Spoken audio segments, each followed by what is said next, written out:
Seja bem-vindo a mais um episódio do nosso podcast Mentalidade Empreendedora. E hoje quem é o nosso convidado, Carlos? Hoje o nosso convidado é um grande amigo, Alexandre Moll, um grande empresário, empreendedor. Seja bem-vindo, Alexandre. Valeu. Muito obrigado aí pela sua presença, meu cara.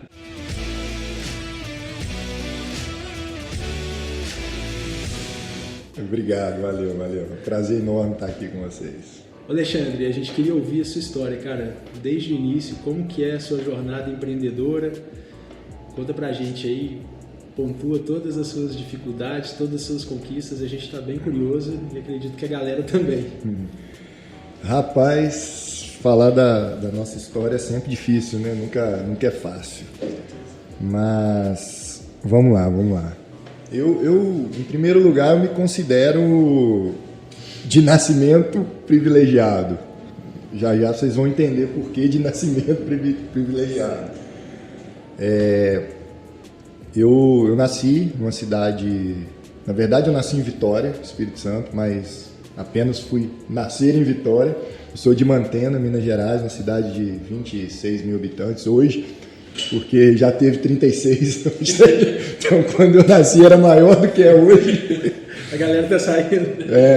Inclusive, muita gente de lá foi ganhar vida nos Estados Unidos, né? Ali fica perto de Governador Valadares e aí todo mundo já conhece, né? Valadares. Vai para fora do Brasil. É isso aí. Então, assim, eu particularmente, né? Eu cresci em uma estrutura já empresarial.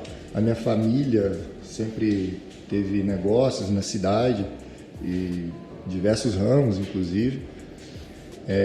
Então, de certa forma, eu vivi um pouco o negócio desde pequeno. Eu cresci dentro de uma concessionária de veículos, meu pai que tocava essa concessionária. Inclusive, eu passava várias noites lá brincando com o Vigia, que era um grande amigo, e a gente ficava lá, às vezes, horas brincando de várias coisas. Enfim, então, não só me espelhou assim, para eu seguir um caminho na minha vida, mas também fez parte da minha vida pessoal mesmo. Aquilo ali, eu estou falando aqui, estou imaginando exatamente como era, e realmente foi bem bacana. Então, eu me considero privilegiado de nascimento, porque essa história, apesar de nascer, né, numa família estruturada... Nasceu dentro do negócio também. Nasci dentro de negócio, a família sempre respirou negócio e tudo. Então, eu cresci já com uma mentalidade de estar em negócio, participando de negócio. Mas, né, toda história tem... Né, não necessariamente todas, né, mas a minha tem um momento que é chave na minha vida. Porque quem me conhece até os 18 anos, conhece a minha versão privilegiada. Mas depois dos 18 até hoje, né, que é praticamente 18 e 18 anos, eu estou com 37 anos, é onde eu passo pelos desafios, tá? Eu começo a enfrentar problemas que eu não imaginava um dia de realmente passar. Acontece alguns problemas em termos de estrutura profissional lá da minha família, dos negócios. E eu me lembro muito bem quando eu estava no Canadá fazendo intercâmbio, né, por isso que eu digo, né, eu considero que eu fui um privilegiado. Mas o meu pai me ligou nesse dia, eu lembro exatamente como foi, porque obviamente marcou. Então a partir dali as coisas mudaram, né? Virou a chave. E foi quando meu pai disse assim, meu filho, ele usou até um termo pesado, que eu não vou falar aqui, mas mais ou menos assim, ferrou. Falei, o que foi, pai? Tava lá aprendendo inglês, né, curtindo a vida com 18 anos. Falou, tem como te mandar dinheiro, mas não. Falei, mas como assim? E aí ele me explicou que as coisas não estavam legais, né, por aqui, os negócios. E aí... Bem, a partir daquele momento, ao invés de eu começar a imaginar a minha história, de falei, nossa, e agora? Coitado de mim e tudo. Foi um estalo, cara, impressionante, assim. A partir daquele momento, eu falei, ok. É como se eu já entendesse, assim, como se eu tivesse preparado, tá, agora eu vou ter que correr atrás. Parou de pensar no problema e já começou a buscar a solução.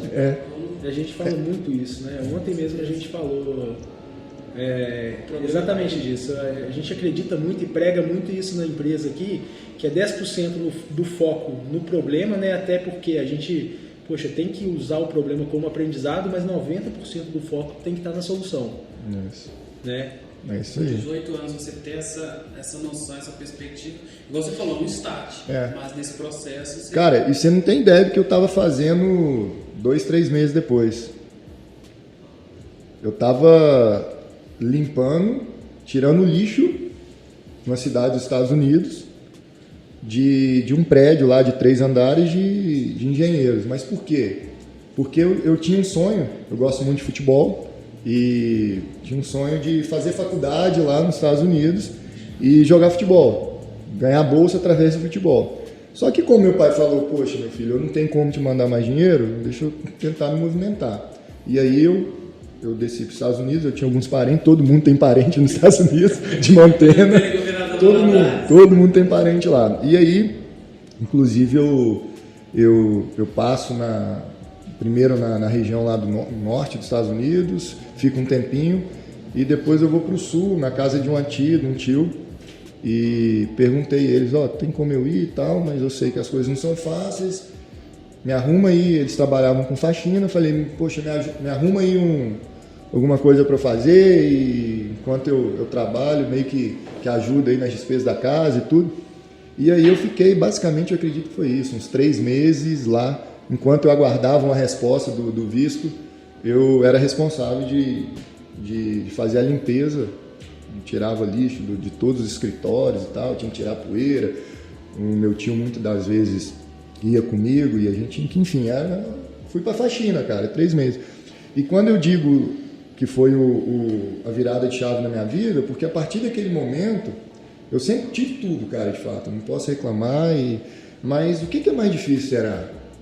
Você nascer na necessidade, ou você perder, ou você de repente perder o padrão de vida. Quando você vai entrar, de repente você perde, você tem que dar 10 passos para trás ou mais. Ontem seu foco era pegar uma bolsa na faculdade, de repente seu foco é preciso trabalhar, precisa se sustentar. Sem dúvida, na minha opinião, perder a qualidade de vida é muito mais difícil, né? Se você nasce ali com uma condição um pouco menos favorável, pelo menos você nunca sentiu o gostinho de ter, sei lá, mas agora quando você é obrigado a mudar de vida, assim, você não tem outra escolha, eu acho que deve ser muito mais difícil. O impacto emocional ele tem de ser muito maior, né? Se a pessoa não estiver preparada, a porrada pode ser grande e não sabe se levar. Com certeza. Então, assim, mas e aí, graças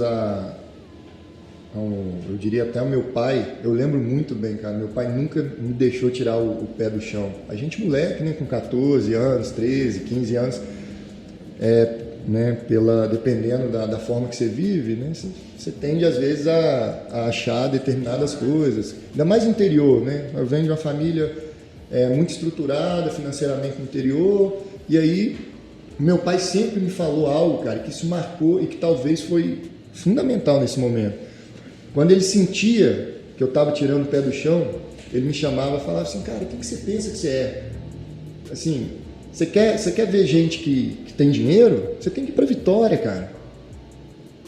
Em que sentido que isso me fez muito bem? Isso, de não perder a humildade, né? E de entender o seguinte, cara, a gente tem as coisas, a gente tem que ser grato, tem que buscar ter mais, mas jamais acho que você tem demais, não. Sim. Você quer ver gente que tem? Vai lá em Vitória, que era a capital mais próxima da gente lá, né? Você vai ver quem tem dinheiro e tal. E aquilo eu realmente voltava. Falei, cara, realmente dava uma pisadinha no ego, né? Isso. E isso, não tenho dúvida de que isso fez parte da construção do meu caráter, entendeu? Bem, então assim, a bolsa lá, eu cheguei a fazer um teste numa faculdade de futebol, mas o meu visto foi negado, cara. Meu visto de estudante foi negado. E aí eu já não tinha o que fazer lá mais. Falei, vem pro Brasil. E aí foi quando eu vim embora. E nesse momento, a minha família estava passando por um processo aí difícil. Aí eu fui fazer a faculdade de administração, inclusive em Vitória, morar e tudo, né? Eu não diria que eu tinha uma situação difícil, mas comparado ao que eu tinha, era realmente uma distância enorme. Perda, né? Foi uma perda. E aí você recomeçar dentro de um padrão mais baixo, tudo realmente é um desafio.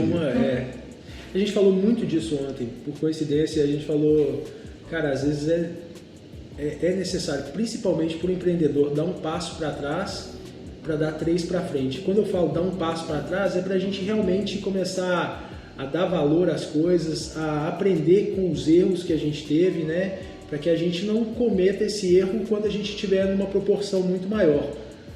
Então, a gente fala muito isso aqui dentro da empresa, né? E acho que isso cara, isso é a dor do crescimento, isso é necessário, é o famoso ditado, né? O mar calmo não faz bons marinheiros. Então, eu acho que isso é comum, acho que todo mundo passa muita dificuldade, né? Um para trás, um para frente, 2 para trás, 3 para frente. Às vezes 2, às vezes 3. E também te prepara para impulsionar, né? A gente comentou que foguete dá ré sim. Dá ré, ele precisa pousar para depois ele fazer uma viagem maior. Legal. Exatamente. Mas e aí, Alexandre, depois dessa... E aí, onde que de fato começou essa veia empreendedora, né? Além de você contar que começou lá nas concessionárias da sua família, né? Mas depois que, poxa, vocês passaram essa dificuldade, quando que de fato o Alexandre assumiu o controle dessa situação e, poxa, e decolou de vez aí? Bem, eu acho que foram alguns anos, na verdade, não sei nem se eu posso chamar isso de decolar, né? Mas eu sou grato por tudo que eu vivo e realmente por tudo que eu conquistei, enfim. Mas eu com 23 anos eu assumo, né, a gente muda para Juiz de Fora, isso é um detalhe importante. Em 2004, meu pai foi um pouquinho antes, porque quando eles resolvem lá, né, até então era meu avô com os filhos, e aí aquela tradicional separação, né, das coisas da família, o meu pai fica com uma participação, o que, vamos dizer ali, né, o que sobrou foi uma participação no negócio em Juiz de Fora, que é uma concessionária também, e com 23 anos eu assumi esse negócio. Aí eu já estou falando de 5 anos mais ou menos depois. Você vai para Vitória, forma de administração? Eu termino, na verdade, eu comecei em Vitória e terminei os estudos e, na verdade, eu não terminei, né? Porque eu fiz até o último período, mas na hora de fazer a monografia, fui enrolando, minha vida, teoricamente, eu assumo a empresa e as coisas foram, de certa forma, se enrolando ali e eu fui postergando, mas enfim, eu fiz o curso inteiro, a formação inteira, faltou a monografia. Mas enfim, o que aconteceu? Na hora que eu assumo, é a hora que a vida me cobra, agora tá contigo. E aí, mais um momento, tem a figura do meu pai, cara. Porque meu pai é novo, ele devia ter, o quê? Eu com 23, meu pai devia ter uns 40 e poucos anos, nem 50 anos meu pai tinha. Ele teve a humildade e a liberdade de me dar a liberdade de falar assim, meu filho, assume e eu vou te dar autonomia, porque eu acredito no seu potencial. Inclusive, e aí você considera que esse momento foi o day one da sua carreira empreendedora? Foi ali quando começou o dia 1 isso, do Alexandre? da carreira empreendedora, sim. Onde realmente eu começo já a assumir responsabilidades. E já caiu, de paraquedas não, né? Mas já caiu dentro de uma concessionária, que porte, que tamanho que era esse negócio? Então, um peso que até então era um negócio que, por mais que é de uma marca conceituada e tudo, o negócio em si, o meu desafio era fazer dar certo. Sim.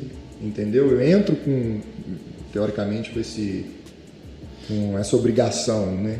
E eu tinha confiança que eu ia fazer dar certo. Embora, inclusive, muita gente achava, né, muito novo, a gente já teve, né, algumas outras oportunidades, não deu, enfim, mas eu tinha certeza que que eu ia conseguir fazer o negócio acontecer.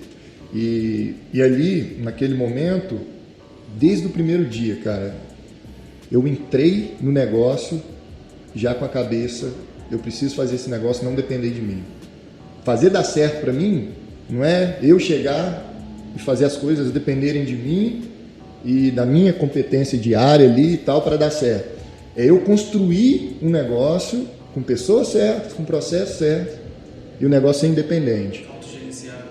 Isso. E aí eu tive já uma referência em termos de planejamento, que é o meu tio Fernando, que é uma grande inspiração na minha vida em termos de realmente de gestão de números e de planejamento e tudo. E eu sempre tive uma pegada mais, né, eu sou um cara mais executor, de pegar, vamos fazer, e, enfim. E muitas das vezes esse perfil falta um pouco de, tá, vamos fazer, mas vamos analisar aqui, vamos planejar para a gente não fazer de qualquer jeito. E meu tio, ele sempre foi essa pessoa. Ao mesmo tempo, ele sempre, junto com meu pai, que era sócio do meu pai, ele sempre me deu a carta branca e sempre confiou. E me limitou, né? Disse, ó, até aqui você vai, até aqui você vem na gente. E isso também foi fundamental. Mas o meu foco desde então foi esse, cara. Eu precisava fazer isso. Até porque aí algo que também já nascia ali em mim. Eu falava, olha, isso aqui é pequeno, cara. Tem o meu pai, tem minha mãe, tem minha irmã, tem eu, né? Aí, pô, aí vou ter filhos e para ter uma parte do negócio desse. Então, se o negócio depende de mim, eu vou ficar refém aqui a vida inteira, eu não vou poder ter outros negócios. Então, foi em 2009. Em 2011 o negócio já estava com 2 anos, ele já não dependia mais de mim. Lembrei, eu falava assim, porque tinha a função de gerente geral do negócio, eu falava assim, pai, em 2 anos a gente não vai precisar de ter a minha função de gerente geral. Você vai ter que mandar embora, porque eu vou criar o negócio de forma que não vai depender de um gerente geral. A gente, como dono do negócio, a gente vai poder atuar de longe no negócio. E realmente em 2011, com 2 anos, a gente chega nesse nível já. E aí começam a aparecer outras oportunidades, e só porque o negócio não dependia mais de mim que eu podia ir. Se o negócio dependesse 100% de mim, eu não poderia estar em outros negócios, né? E quando começa a aparecer novas oportunidades. E aí foi esse ano que você foi para Lafayette? 2011, por aí? Eu fui para Lafayette em 2013. 2013. E antes de ir para Lafayette, eu passei por um dos momentos mais desafiadores na minha vida, assim, que também marcou muito, que a minha mãe tinha uma escola, uma faculdade na cidade de Mantena, era um negócio pequeno.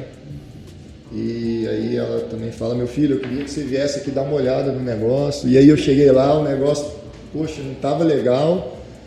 Resumindo, ou a gente fechava, ou a gente pegava dinheiro emprestado para colocar no negócio, mas um negócio que a princípio a gente não sabia se ia dar certo, mas a gente não tinha muita opção, acabamos optando por injetar dinheiro, por fazer, para buscar pelo menos o ponto de equilíbrio para sair depois do negócio de uma forma mais...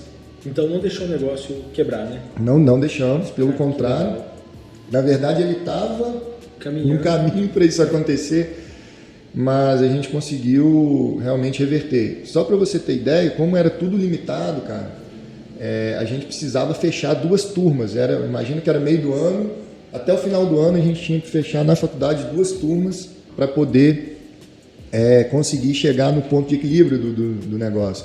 Mas tinha a escola também junto, e a escola ela tinha uma inadimplência muito alta, e no meio do projeto era tocar os 2, mas no meio do projeto da escola eu senti que a escola estava tomando muita energia e a chance dela dar retorno era muito menor que a faculdade. A gente teve que tomar uma decisão difícil, que é abandonar o projeto da escola e focar na faculdade. E nesse momento, a gente não tinha recurso, não tinha como, vamos contratar empresa de marketing e tudo, não tinha como. Então a gente teve que se virar. Então fui lá, peguei alguns alunos que tinham um perfil mais comercial, falei, pô, vem cá, vou te dar uma bolsa de 6 meses, se ajudar a vender... Que legal. Se ajudar a vender matrícula, que a gente precisa. Era o que eu tinha. E aí, pra você ter ideia, cara, até tinha esses trio elétricos pequenininho, que no interior é comum de fazer propaganda, né? Uma caixinha de som mesmo? Não é caixinha de som, não. É um mini trem elétrico mesmo. Ele é um caminhãozinho assim, sabe? E pra você ter ideia, eu fui até locutor naquele negócio, assim, de pegar, de ir na cidade, passar, e o time atrás, até professor envolvido, panfletando, falava, vamos pra faculdade. Barulho, literalmente. O legal é que a faculdade tinha uma nota boa no MEC. Então, assim, cara, o principal é esse. Se a gente tem essa nota boa, agora é trabalho. Vendas. Era venda, cara. E aí a gente começa a visitar e foi um trabalho realmente, a gente fala de PAP, nem de... Montou um comercial ali com os alunos ali. E eu já sabia o número, né? Então a gente teve que buscar, cara, e foi, graças a Deus, a gente chegou no final do ano certinho. Deu as 2 turmas certinhas. E aí depois que a gente, agora a gente equalizou a conta da empresa, né? Pra você ter ideia, eu fui no Google buscar, né? Quanto vale uma faculdade, porque eu não estava nem pensando, eu só pensava, cara, eu preciso colocar, eu preciso respirar, né? Estancar o problema, né? É o que a gente sempre fala, né? Vendas resolve qualquer problema, né? E então foi fundamental também na minha vida. Foi um baita case, né? Foi uma pressão enorme. E não teve um alto investimento de certa forma. Ele trabalhou com as ferramentas que ele tinha, pegou as ferramentas, eu tenho essas ferramentas, eu não tenho dinheiro para investir. A venda fez essa jogada virar. Ela fez o jogo virar.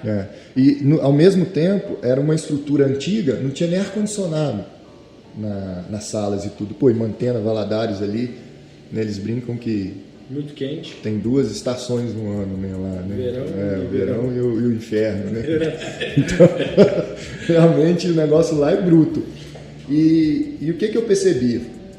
A gente tem que dar um tapa no negócio, fazer um investimento. Pô, como é que eu vou fazer investimento no negócio Mas a gente foi lá, pegou um dinheiro, reformamos a fachada para dar aquela impressão, a fachada bonita, e colocar ar-condicionados na sala de aula, porque eu precisava de um argumento para vender, não era, mas e aí, onde que é e tal, aí você mostrava, era um negócio mais antigo, uma estrutura mais antiga, era uma escola que foi escola pública muitos anos atrás, então assim, tinha uma certa limitação da estrutura e a gente foi, cara, acreditou, investimos pegamos dinheiro, colocamos, demos esse tapa no negócio e conseguimos colocar os alunos. E aí, depois disso, a gente vai continuar ou não?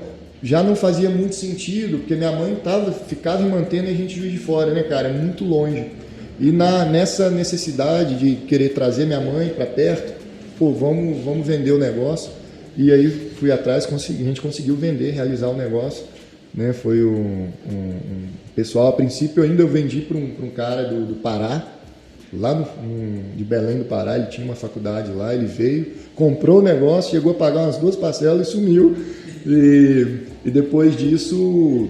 Isso você estava com 23, 24 anos? Eu estava já 25, 2011. 25 anos da primeira fusão, né? O primeiro do M&A. E achou o primeiro gaúcho. Primeiro exit, né? E aí... E aí pagou 2. Aí eu tive que vender de novo, porque eu falei, pô, o cara parou de pagar, eu vou ter que assumir de novo, eu vou ter que achar outro comprador, né? E aí tivemos que ir atrás e achamos um outro comprador e passamos o negócio. Minha mãe veio para Juiz de Fora, enfim, a gente está em Juiz de Fora juntos agora desde então. Esse foi um momento interessante também. E aí depois é a história que eu já conheço de Lafayette. Aí eu venho para Lafayette, assumi uma concessionária Chevrolet e foi um trabalho também desafiador, porque é um local que eu não conhecia e eu tive que começar do zero um trabalho inclusive de pessoas ali, de trazer pessoas que realmente a gente pudesse confiar, porque você chega de fora, lá no negócio até então que eu tinha, né, que era da família, eu já conhecia algumas pessoas que estavam ali, né? Agora não, eu chego em Lafayette, todo mundo...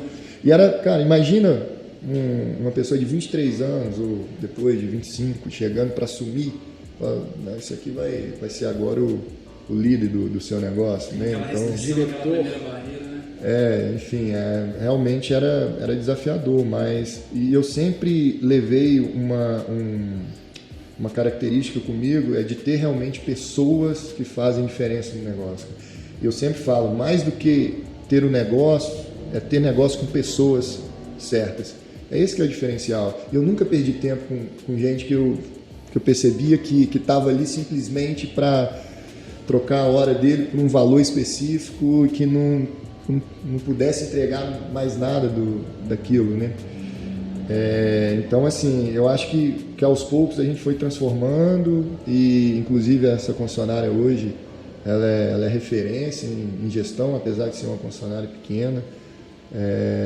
No final, eu levo um companheiro que trabalhou comigo na outra concessionária, foi um gerente meu lá, hoje ele que toca a operação, é uma concessionária que é considerada concessionária A.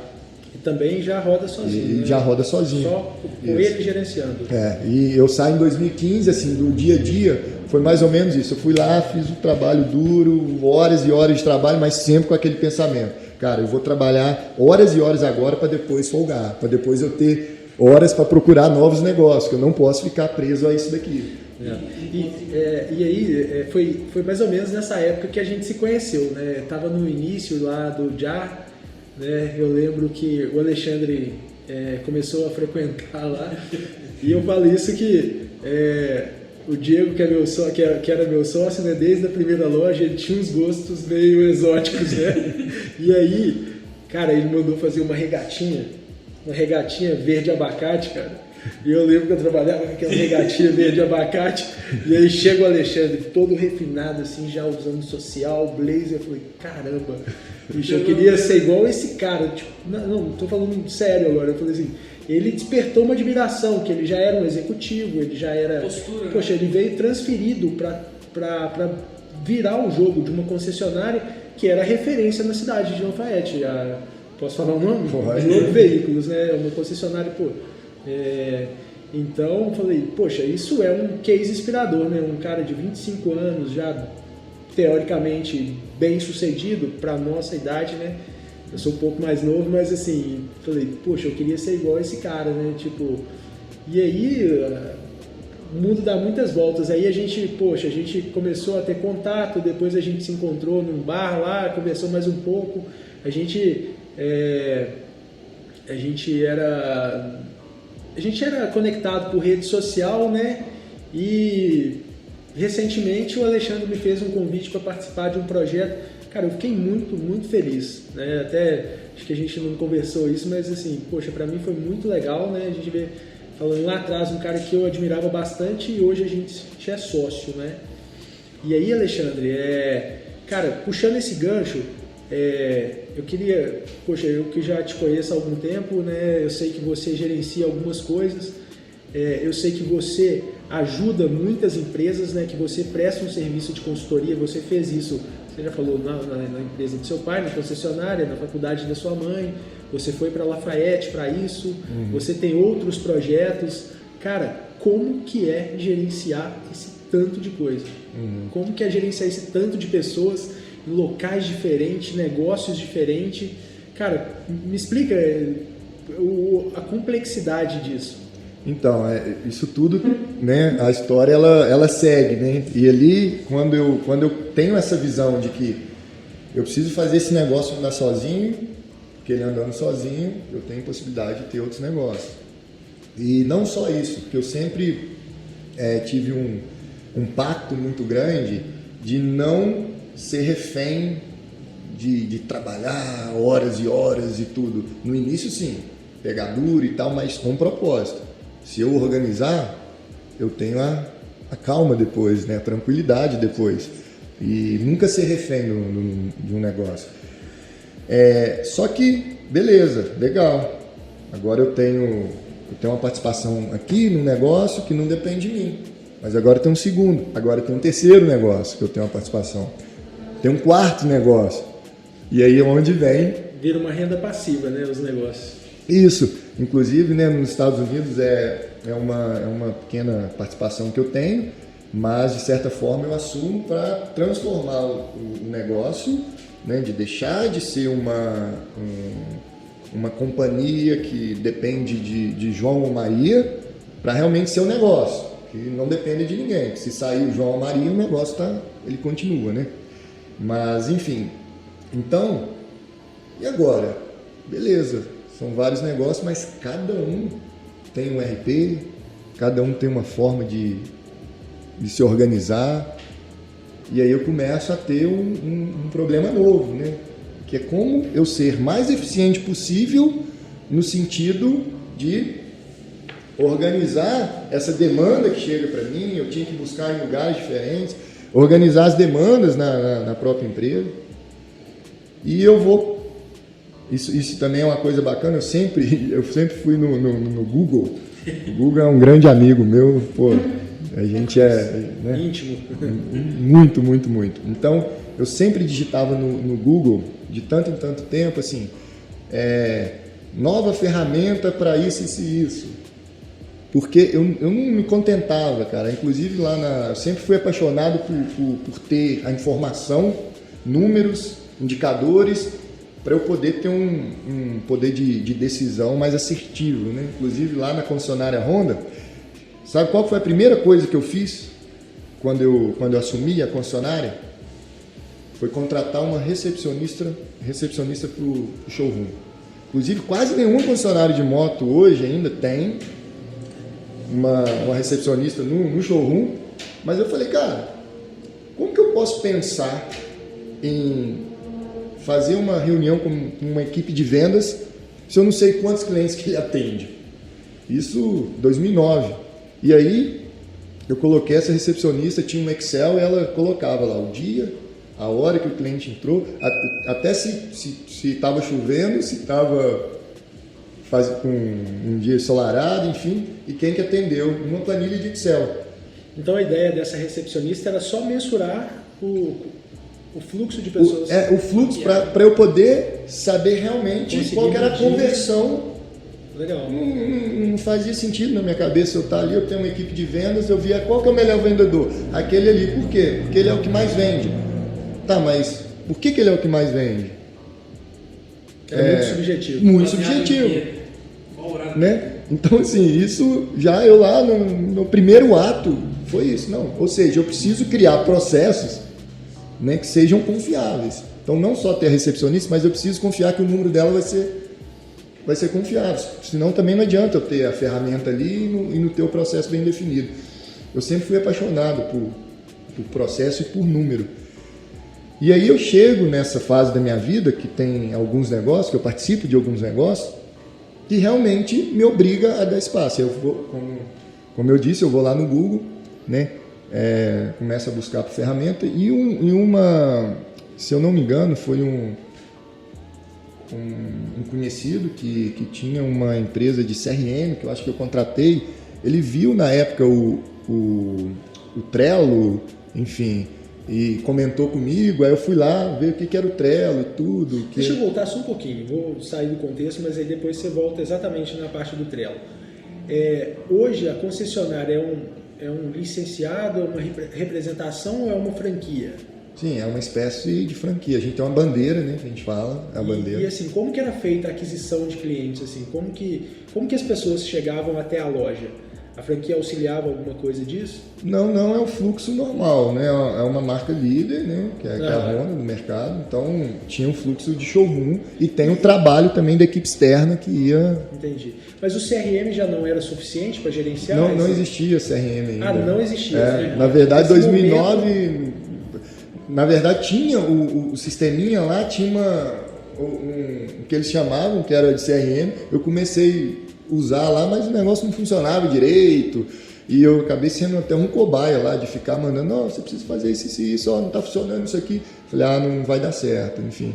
Mas a ideia de CRM, eu tenho isso desde 2009, essa ideia de fluxo de CRM, trabalhando isso na minha cabeça. Trabalhei com Excel e algumas outras, no próprio RP, que tinha a soluçãozinha dele, mas eu sempre fiz questão de ter o número para ter a conversão real. Inclusive, a gente descobre muita coisa. Vendedores mais antigos que vendiam mais, e aí olha como em vendas às vezes, se você não tiver a gestão correta, um processo certo e com o número correto, você pode ser muito injusto, cara. Porque a gente colocava um vendedor novato, automaticamente existia aquela cobrança de chegar logo ao número dos vendedores que já estavam. E aí a gente começa a perceber, eu falei, cara, eu preciso entender se esse cara está vendendo mais é porque ele já tem uma carteira dele, o cara que vem procurando, e como é a performance dele para novos clientes. E como a gente começou a cadastrar a origem do cliente, na hora que o cliente vinha, então, não, é cliente novo. Ele veio porque ele estava passando em frente, orgânico, né?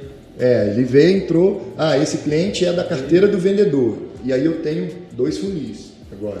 Eu tenho um funil de novos clientes e eu tenho um funil de clientes que já veio procurando pelo vendedor, seja já é da carteira dele. Por quê?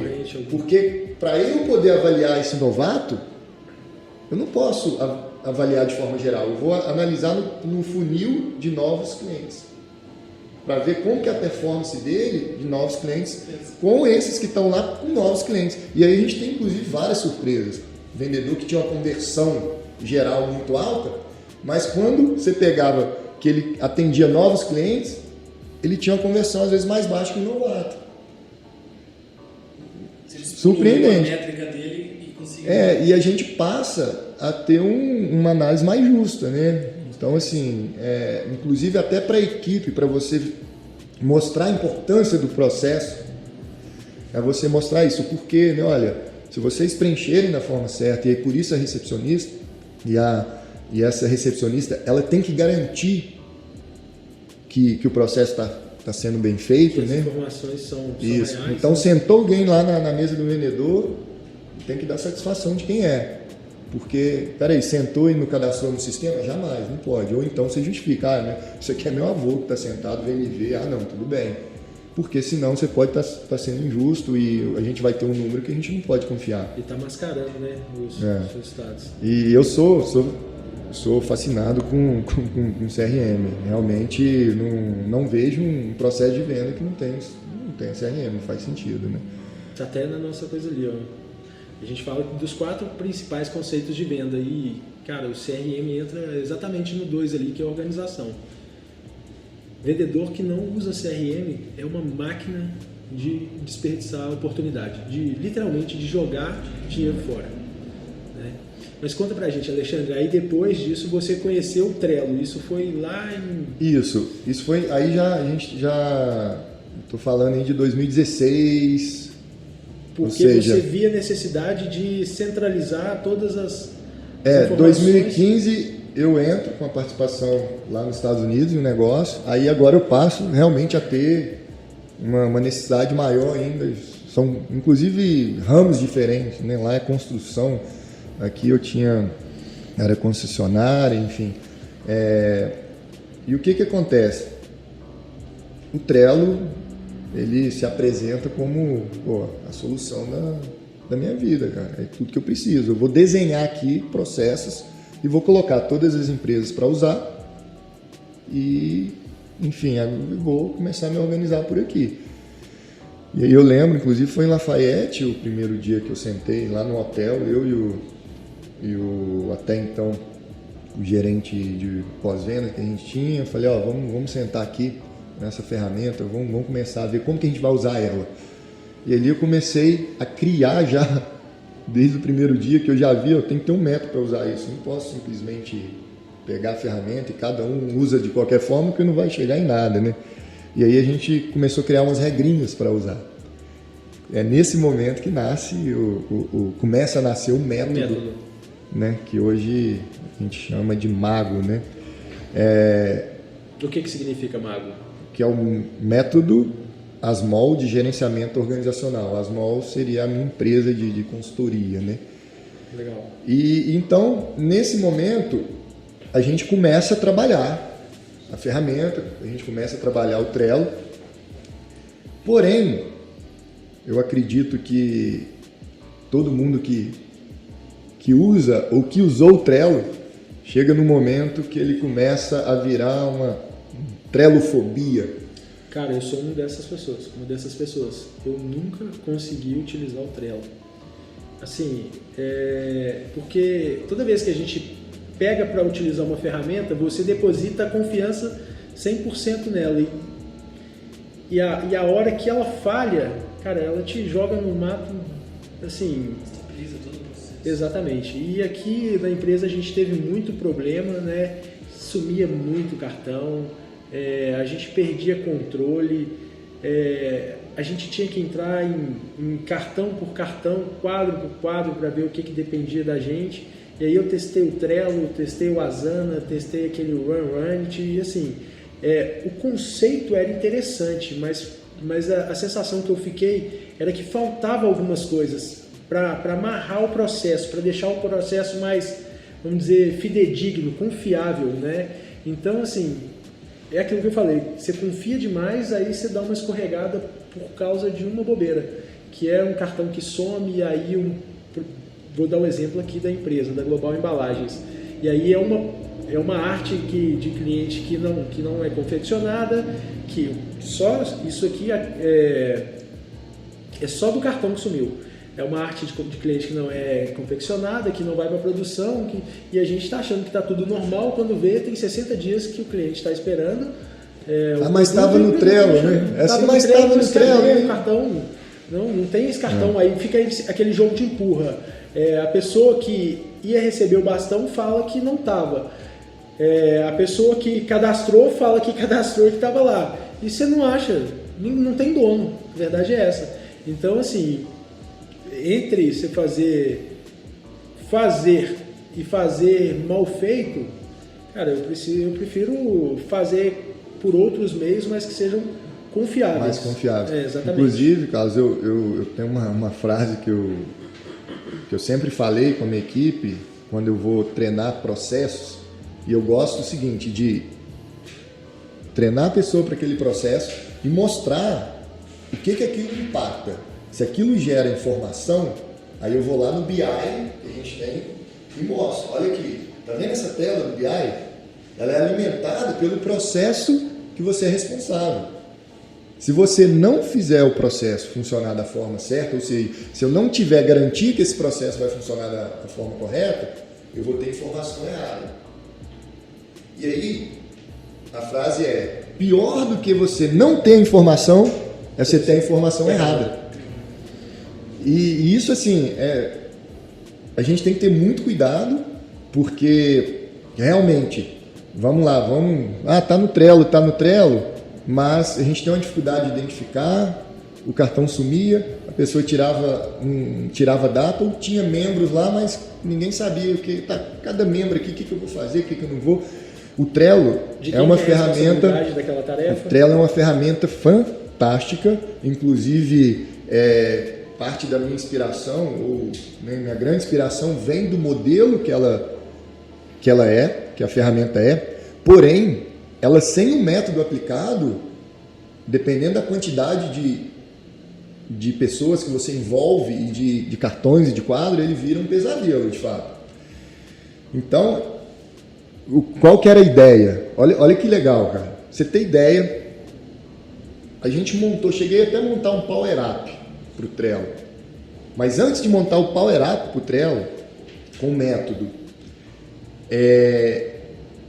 eu tinha as regrinhas lá, né? Olha, o título do cartão tem que ter o nome do dono do cartão, do coordenador daquela tarefa, traço, espaço, isso, traço, espaço, aquilo. O membro a gente usa como de quem que está dependendo, então não é membro porque está participando daquilo ali, é só o membro, você só coloca de quem depende. Então eu tinha todo já um método para usar o Trello. E a gente chegou a desenvolver no BI o monitoramento das regras que eu criei dentro do Trello. Então o BI, a gente tinha o robozinho, né, do BI, que ele passava monitorando a regra. Se tivesse um cartão no Trello, que o título tivesse em desacordo, ele ia me mostrar para eu ir lá e falar: você criou um cartão que não está dentro do padrão. E isso foi gerando na gente ali uma necessidade de parar e para pensar assim, nossa, mas até onde vai? E qual que é o sentido? Né? Eu cheguei até a vender, né, nas minhas consultorias, né, como usar o Trello. Eu ensinava as pessoas a usar o Trello. Tá? É meio que fazer uma construção na casa dos outros, no terreno dos outros. Exatamente, era isso que eu estava fazendo. Quintal da soja. É mais ou menos isso. E aí, cara, chega um momento que, pô, eu tenho que criar, eu tenho um método aqui, eu confio nesse método, mas eu precisava ter a ferramenta desse método para facilitar. E aí é onde nasce a ideia do MagoPlan, que você já sabe, né? E nesse momento eu começo a movimentar, a ir atrás de programador, a ideia é essa, eu queria criar um programa assim. Isso. Então o MagoPlan, ele não é só uma ferramenta, por trás dele tem um método de construir esses processos. Isso, exatamente. O método que garante a execução daquelas tarefas. Isso é o fundamental. Não adianta nada você ter tudo organizado, bonitinho, se você não tem garantia de execução. A garantia de execução, ela é fundamental em qualquer ferramenta de processo. Só que o que eu entendia? Eu olhava para o mercado, as que existiam e que prometiam isso eram muito complexas. Eu preciso de uma ferramenta de fácil utilização, que seja mais intuitiva, e o Trello, ele é bacana, né? Que você olha, ele é uma coisa simples. Só que eu quero com garantia de execução. O Trello não me garante execução, porque um cartão pode ficar perdido, alguém pode deletar, tem uma série de fatores ali. E o MagoPlan, ele garante a execução. Por quê? Porque nunca um cartão, que pode ser uma rotina, uma tarefa, estará sem um executor nele. O usuário não consegue. Se uma pessoa for lá e concluir determinada tarefa dentro de um checklist, naquela tarefa mãe, vamos dizer assim, esquecer de ir lá e marcar um próximo passo ou colocar alguém, o sistema automaticamente envolve o coordenador naquele cartão, ele dispara lá na agenda desse coordenador. Então, teoricamente, qualquer atividade tem um dono. Isso, a gente chama de coordenador, que seria o dono. E se alguém, no processo, esquecer de marcar uma próxima etapa para alguém e colocar isso na agenda de alguém, referente àquilo ali, o sistema ele identifica isso e volta, chama o dono, o coordenador, fala assim, aqui ó, estou colocando na sua agenda que isso vai ficar perdido. Então, por isso que a gente fala da garantia de execução, porque realmente isso estará no radar de alguém dentro da empresa. Legal que enquadra na sua filosofia. Desde cedo, desde os 23 anos, sua linha de raciocínio eu não preciso estar ali para poder gerenciar. E a partir do momento que você consegue, de certa forma, mapear as atividades, fazer um fluxo, você não precisa estar ali. Quando você precisar de alguma tarefa, você vai ser notificado, você vai saber daquele processo, você vai conseguir agir com antecedência. É isso mesmo. A ideia do processo em si é a gente ter uma ferramenta que ajuda a garantir a execução do processo. E aí é isso, eu não preciso mais estar ali cobrando pessoalmente, pô, mas você não fez e tudo. Por quê? Porque agora a ferramenta, eu posso estar onde for, que eu consigo ver se os processos estão acontecendo. E o usuário, ele não tem o poder de chegar lá, a gente tem inclusive os níveis de usuário, mas a maioria você não dá poder de deletar o cartão ou de mudar a data que tinha para ser executado. Porque senão o que acontece? O cara fica só jogando para frente aquela data. Ele vai lá e muda. A atividade está atrasada e vai ficar ali isso. Finalizando. Aí quando o usuário ele descobre, né, que ele está sendo monitorado, fala assim, você está entrando em atraso, pô, sua agenda está em atraso. Aí o que ele faz? Ele já sabe, né? 8 horas eles monitoram tudo que está em atraso. Aí 7 horas ele já pega normalmente todos os cartões e vai jogando lá para frente, na maioria das ferramentas. Aí sai do radar. A ferramenta... O MagoPlan trava isso. Então, uma vez que você colocou, se esse cara não é o dono do cartão, se esse usuário não é o dono do cartão, ele está lá para executar algo e existe uma data para isso, ele não consegue mudar essa data. Ele tem que justificar se ele quiser mudar essa data. Então, mais um ponto que garante realmente a execução e envolve mais o time. Porque ele começa a entender que ele não tem mais opção de, eu preciso burlar. Ou ele senta contigo e fala, Carlos, eu estou sobrecarregado, eu não estou dando conta. Ou ele faz, cara.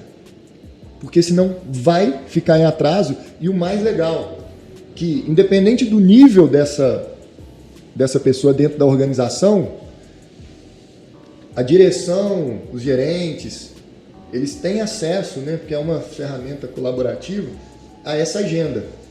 E um dos conceitos do Mago, inclusive, eu como líder geral lá, diretor do meu negócio, quero entrar, abrir a tela do Mago e falar assim, Mago, eu tenho o Juliano, que é supervisor de pós-vendas. Eu quero ver como que está a agenda dele de rotina, de tarefa. Deixa eu ver tudo que depende dele. Aí eu vou lá, tudo que depende do Juliano. E aparece na minha frente exatamente toda a agenda do Juliano, eu consigo monitorar e ver. E isso é legal também, porque todo mundo sabe que todo mundo está um monitorando o outro. Não tem aquela coisa, você tem a sua agendinha, onde você... eu tenho que fazer isso e isso. É só você que tem acesso a ela. Aí você se auto-boicota, né? Você vai fazendo ali ninguém te cobra, né? Ninguém está te cobrando. Agora não. Agora você tem alguém... traz essa transparência. A sua agenda, na verdade, não é sua. Ela está envolvida numa agenda de muita gente. Você falou sobre equipe. Quando você chegava no lugar, seu foco principal era a estruturação de uma equipe. O Carlos chegou a me apresentar o programa, achei fantástico.